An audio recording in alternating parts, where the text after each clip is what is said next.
things happen to me in like decades. The Weedy War of the Gnomes is the film that I just completed, and that is in the film festival. And it's really, it's a culmination of a book that I wrote for kids to teach conflict resolution, and it includes a facilitator guide and a link to the film and the book. So that is my short film, which I'm really thrilled to have done. There's so much from it, and from you all as well, thank you. And so since then, I started my second film, which is called Bunny Boogie. And Bunny Boogie is going to be a feature film. It is about 3/4 of the way already filmed in the can. Doing some initial editing. I have 2 more scenes to shoot. One is going to be a big dance scene, a la La La Land, but with all kids. And then the other one is another scene in the film. But it is about 4 bunny cousins, called the Bun Bun Cousins, and they have a carrot farm. And through their noisy parties at night and their noisy tractors in the daytime, they annoy their next door neighbors who are the Cluck Clucks, Mr. Cluck Cluck and his wife Helen, and their various little chickens. So at some point, the chickens have said enough is enough. We can't lay our eggs because it's too damn loud. Sorry, too darn noisy over there. You bunnies, you quiet down. So they serve them with a summons. You're going to court. We're taking you to court. This has got to end. And Prince Seymour Bun Bun, the bunny in my backpack over there, he does the research, comes here to meet people like you, and discovers, hey, we can mediate this. And so they decide to go to mediation. And in mediation, there's a little mix-up.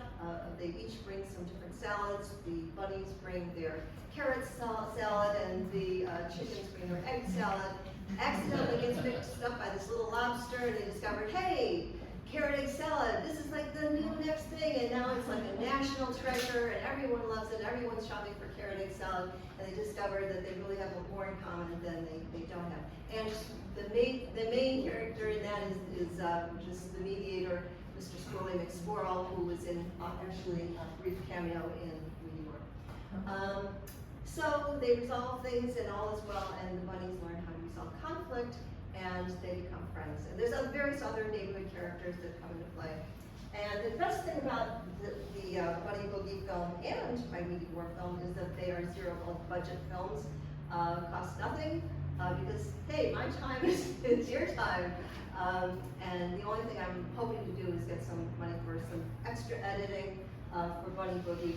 It does have 8 original songs, and they are all different styles: pop, rock, funk, blues, and all I recorded and created them, and they're all captured.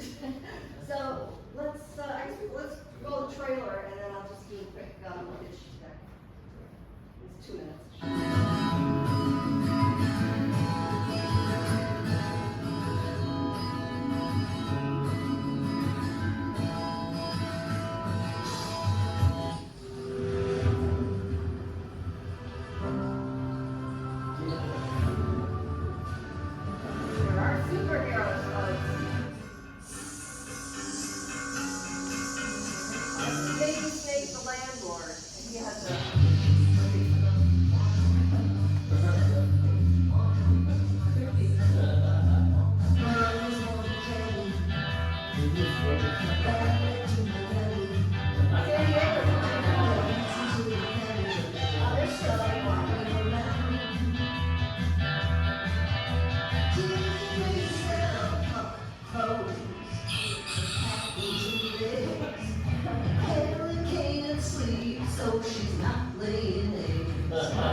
Twist, Mr. Cluck Cluck would clap him if he had a fist.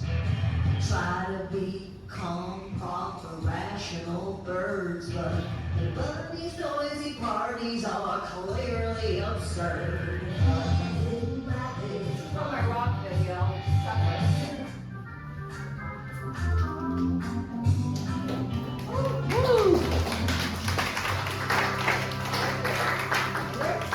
That is Mr. Sweet Potato. He's my screensaver on my phone, and he is actually the star. He is the narrator, and he is an excellent actor. I mean, he really deserves an Oscar. He just talks on cue when you give him enough carrots and lettuce. So he's awesome. And I'll just quickly if I can get in here, let's see. My little pitch deck thing I'll just share with you. Essentially, it's about conflict resolution, teaching kids conflict resolution. Sorry, I'm showing everyone.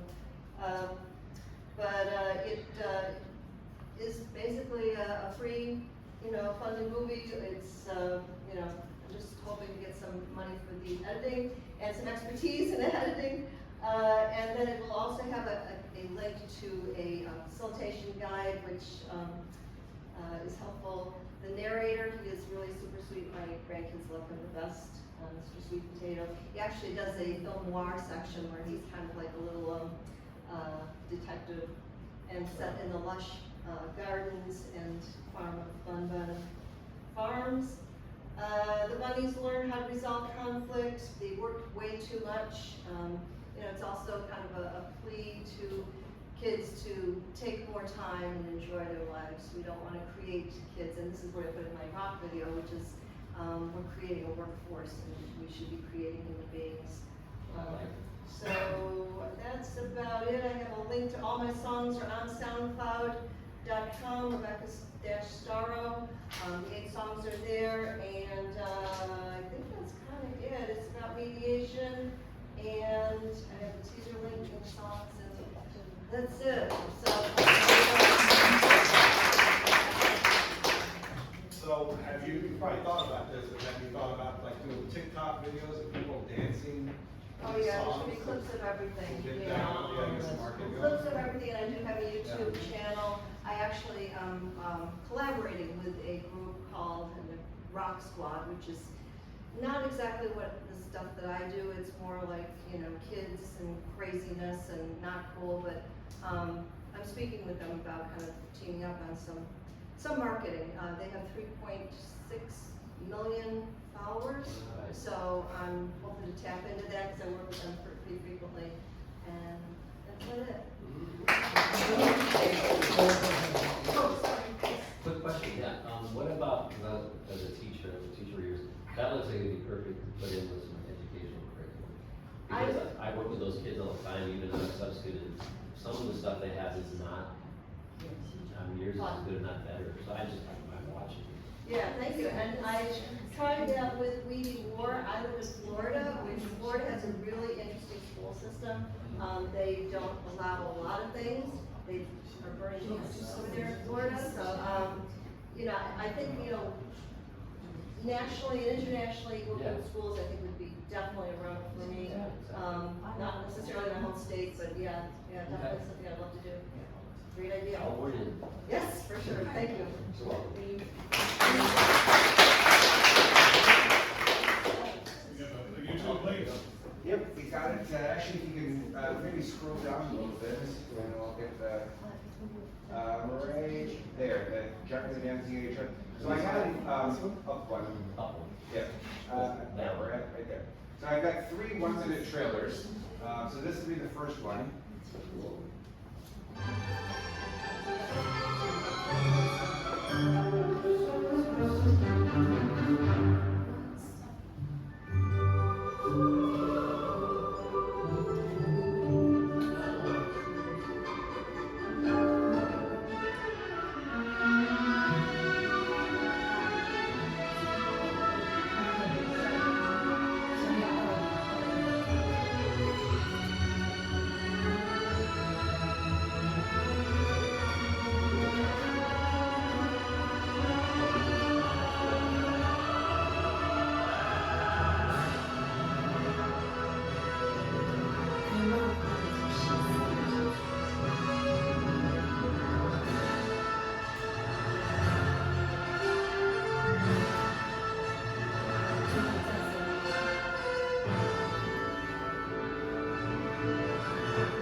Peter Bellerud.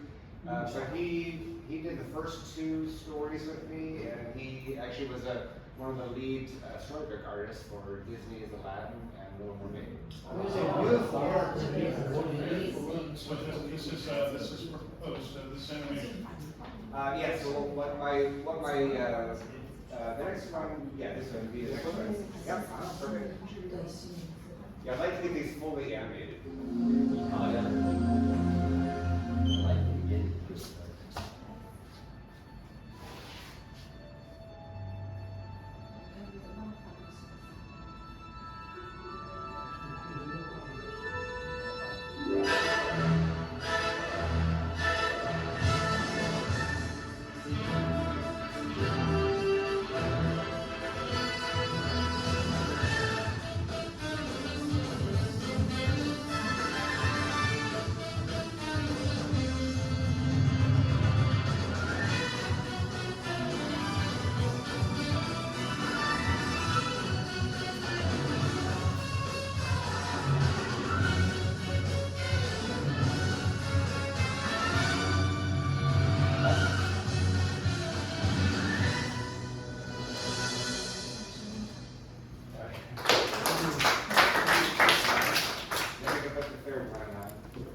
That's original music?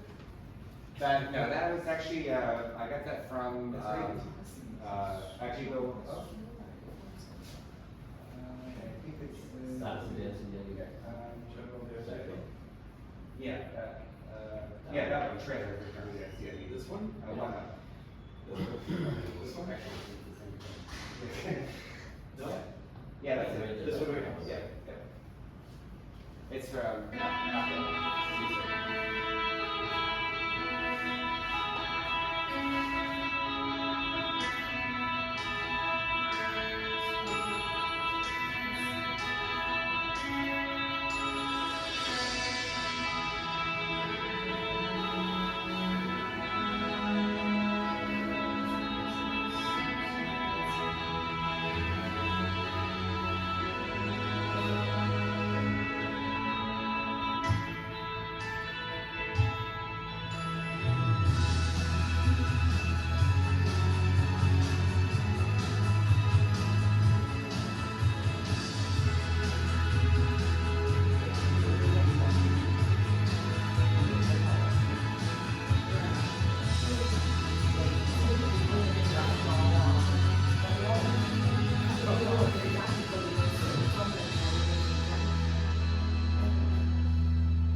That's the fun with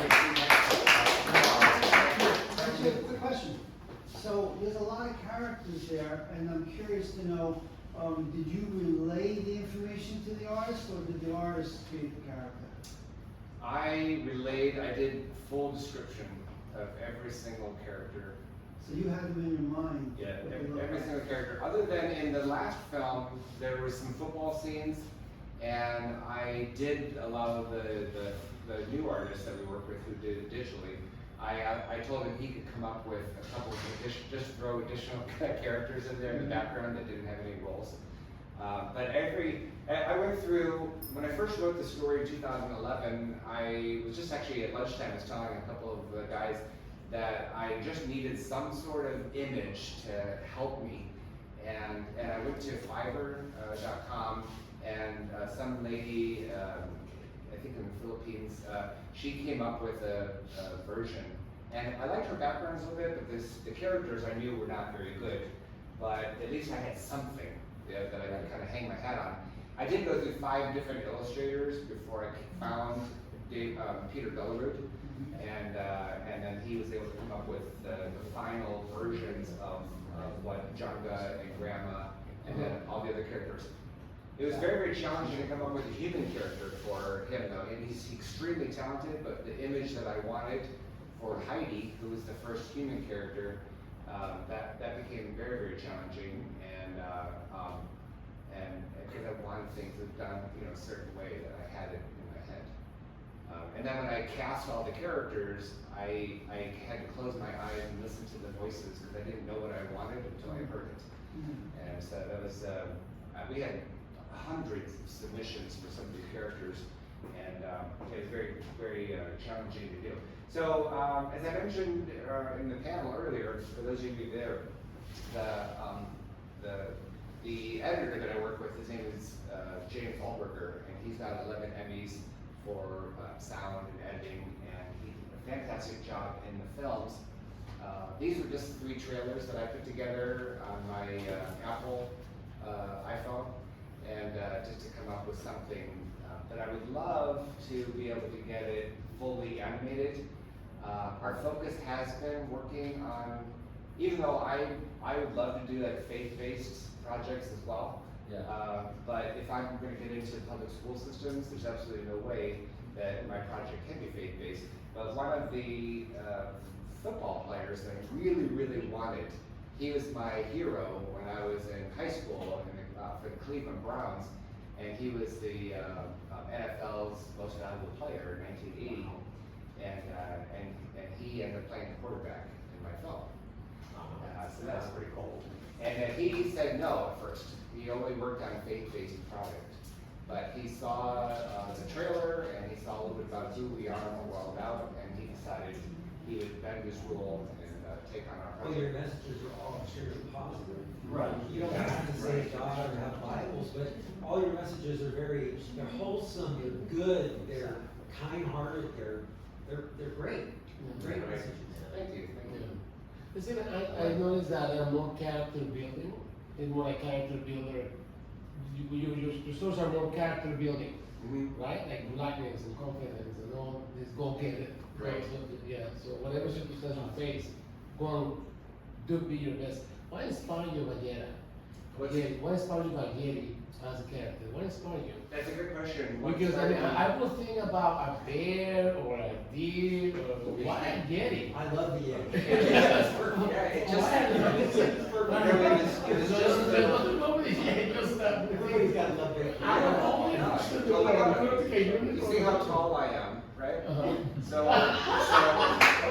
in 2011, I auditioned for a role to play a Yeti.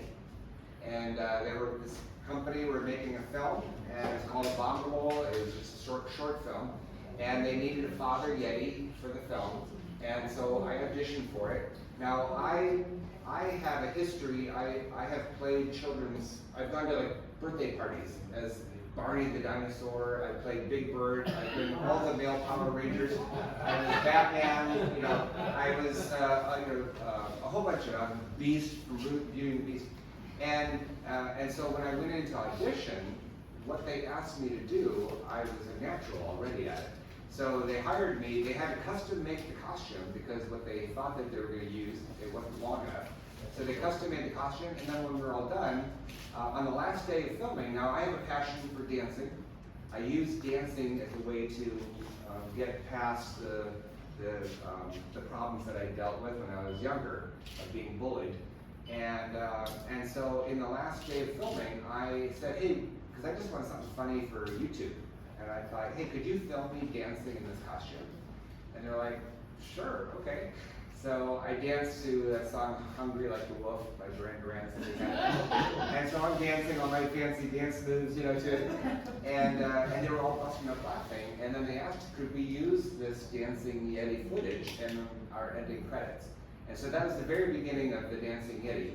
Well, then later on, that's how I got into it, but I later on then decided I wanted to focus on the character as a youth, and when he first started getting bullied and discriminated against because of how he looks.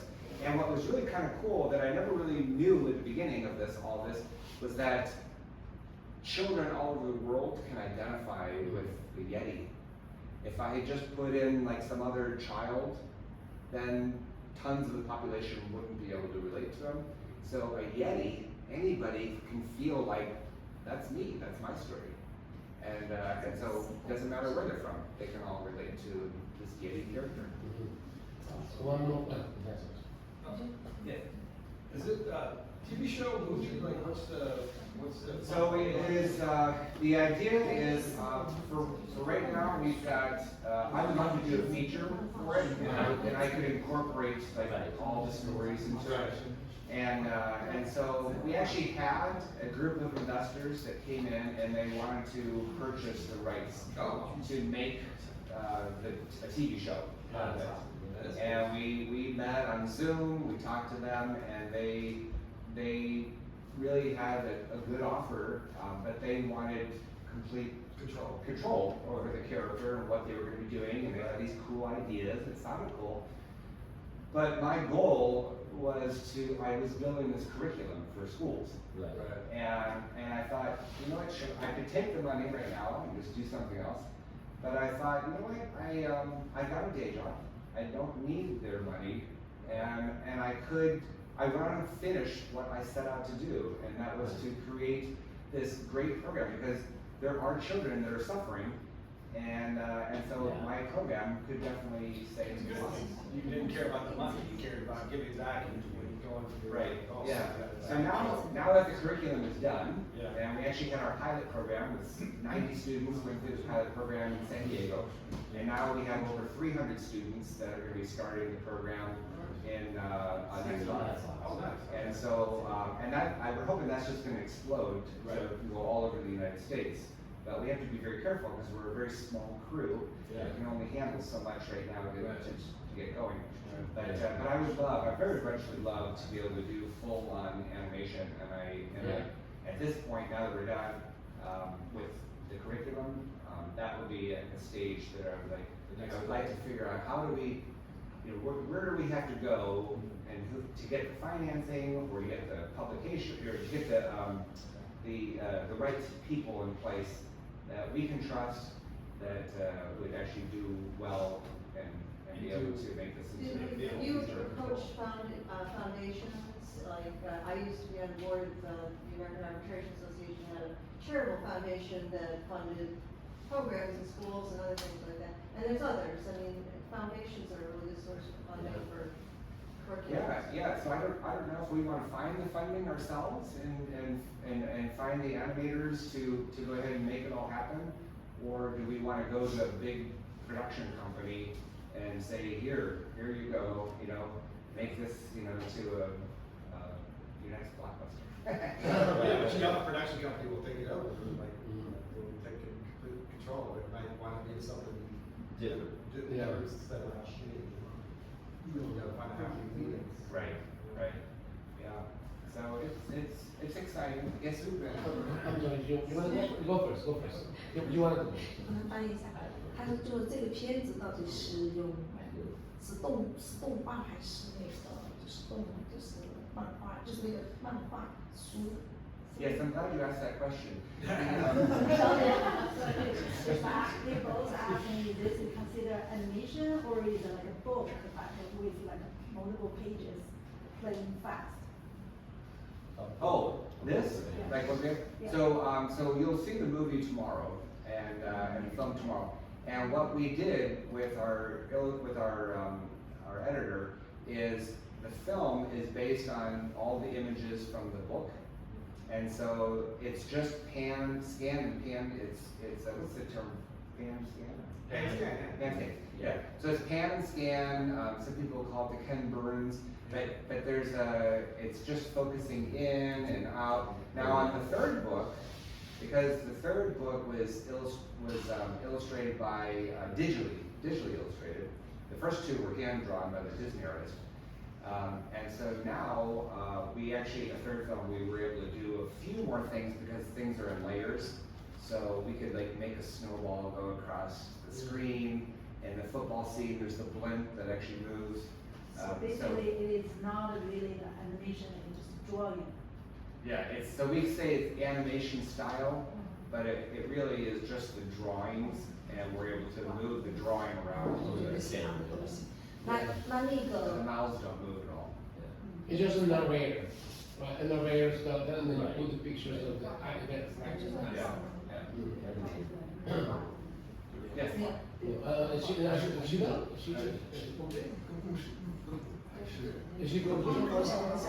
But they have like many pages, like for the Oh, story. so in each book is 32 pages, but in the films, particularly in the third film, I have additional scenes in the third film that are not in the book. So I had the artist come up with additional images just specifically for the film. 他两个10个年龄不大。 What age do you think it's? The age is 4 to 8. 4 to 8. 4 to 8? Yes. Are there songs in there? There is actually there's a song if you want to go up a little. And let's see. Do you have an intro song for it? Do you have any special song that relates to the character? 其实这个我是很想跟他合作，就是现在让我们在中国看，真的是让孩子。 Oh, right there. So this is actually Kyla Carter. Kyla Carter. She's actually a well-known troll movie. 就是妈妈出来听音乐来做这个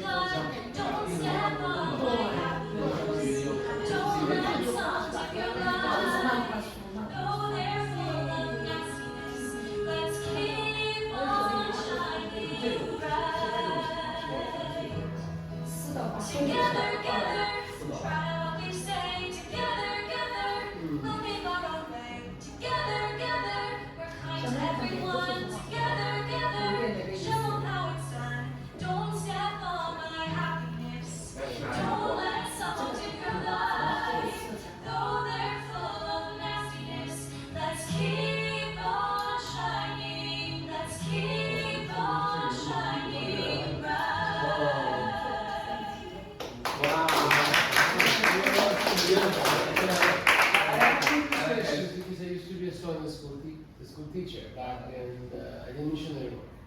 And the way to keep kids that age is your stories, a song. Your stories, a song.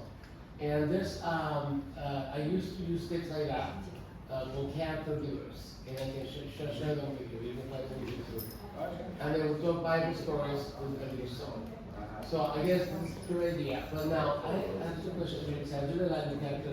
First of all, when I saw young lady dancing Yeri, that's like, wow, how can I introduce that to a kid, right? First of all, what's special about it? I noticed there's something special in this story. A grandmother. Why do you pick a grandmother to be his best friend? Why not his parents? What is special about the grandmother that parents from here, from there? Sure. So in the very first, the question was why do I have a grandma as like a main character and where's the boy's parents? So in the very first Junga the Dancing Yeti story, we figure out why Junga is called the Dancing Yeti and why he and his grandma went on this trip. So Junga the Dancing Yeti, he happens to live up in the mountains with his mom and dad and brother and sister and grandma.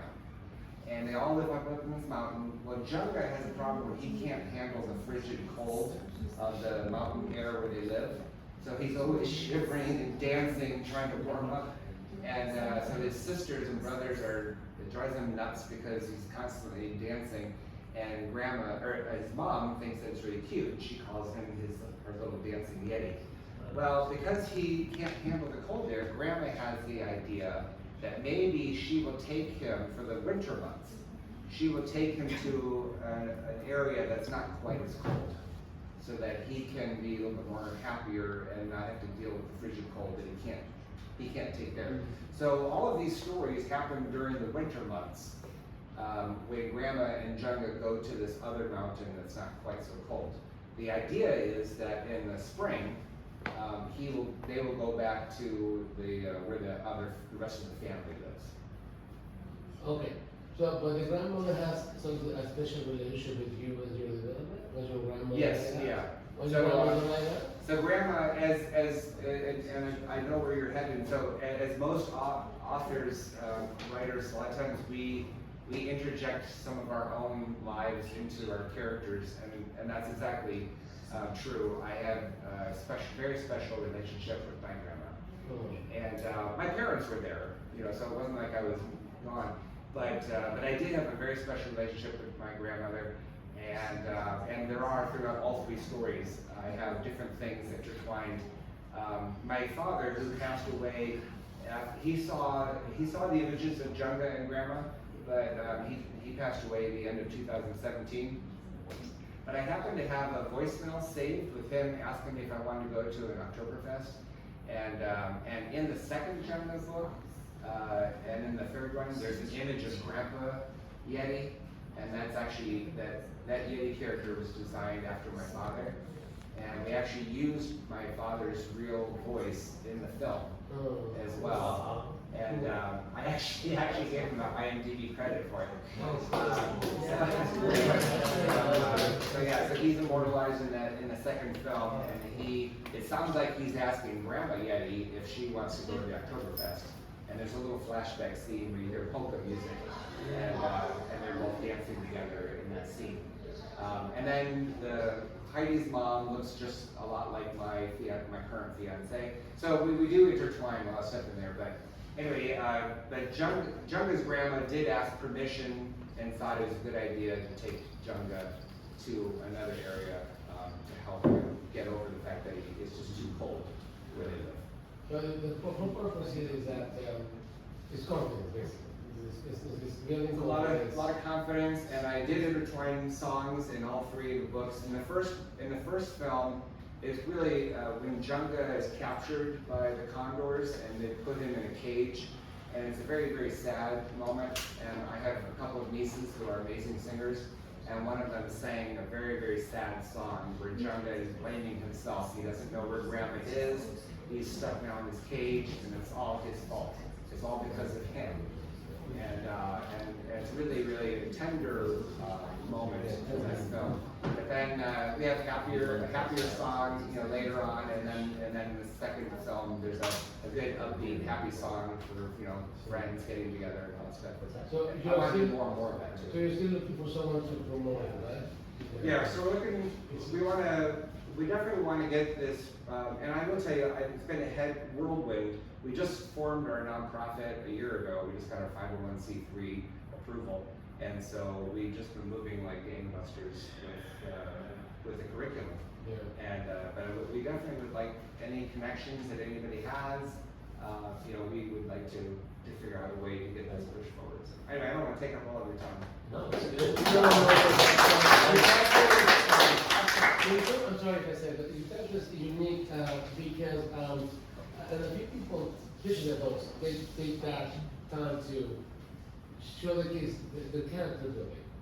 You know, as we grow up, we create conversations of ourselves, like we don't belong, something's wrong here, or you know, like I guess I heard from kids once, like they say that when they're 7, they say something's wrong here, right? And now when we start using that all for life, and then like I don't belong, and then when we become adult, we are alone.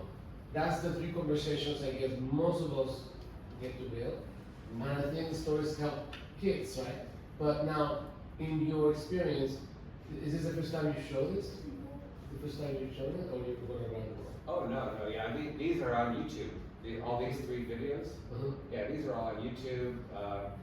The second Heidi film came out 2 years ago. We won 7 international film festival awards on that. The film that you'll watch tomorrow has already won 11 international film festival awards.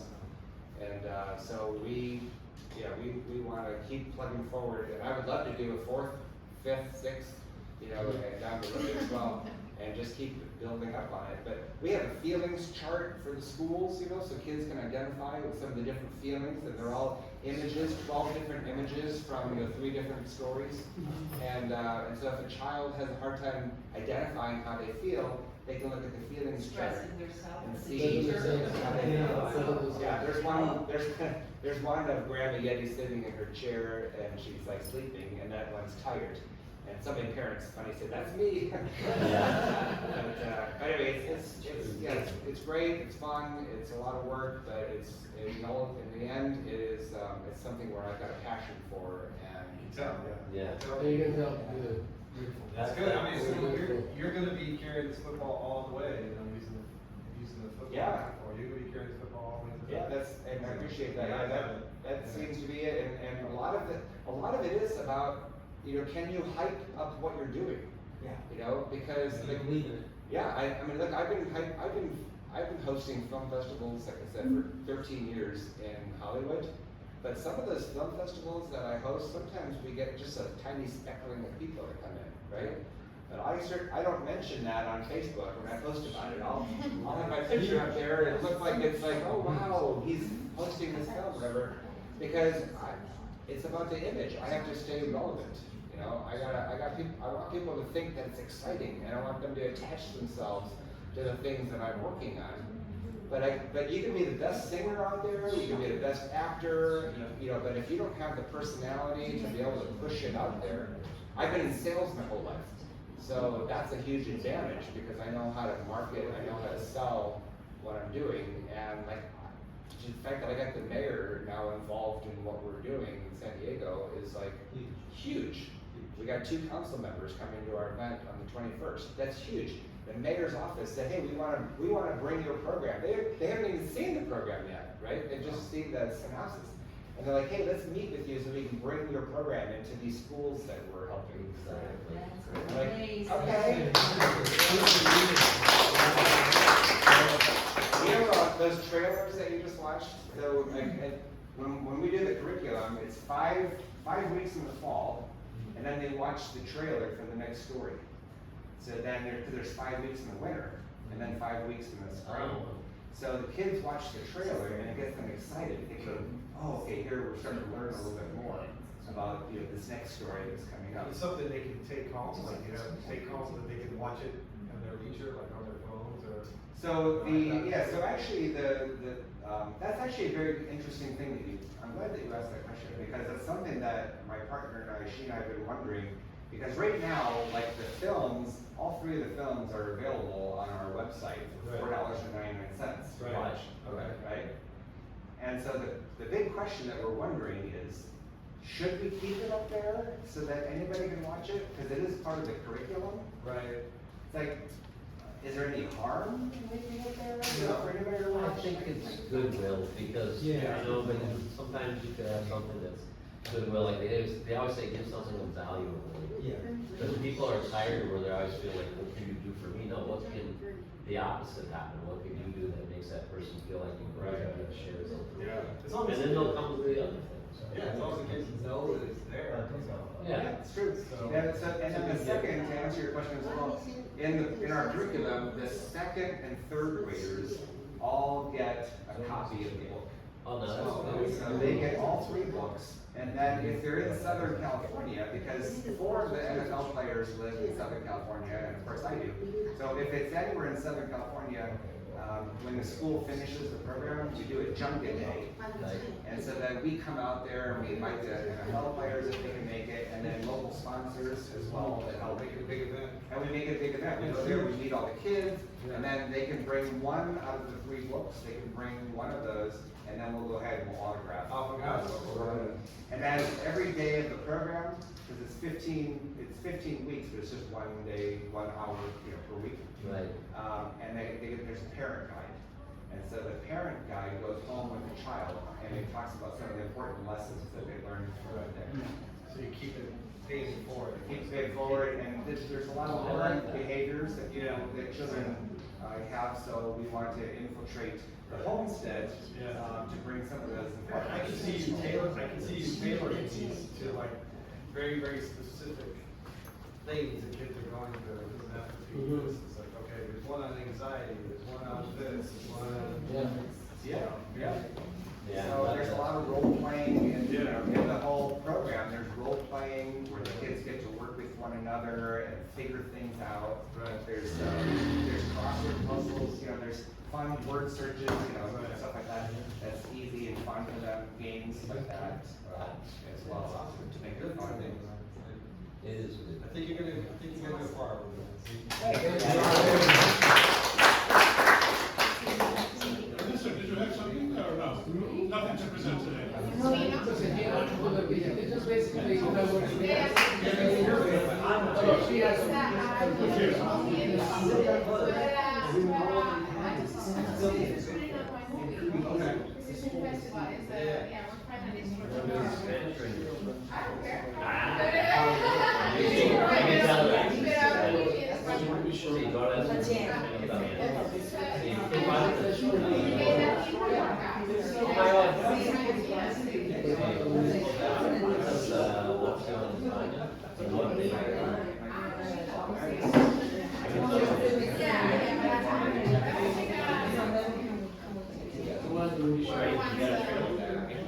Hola, yes.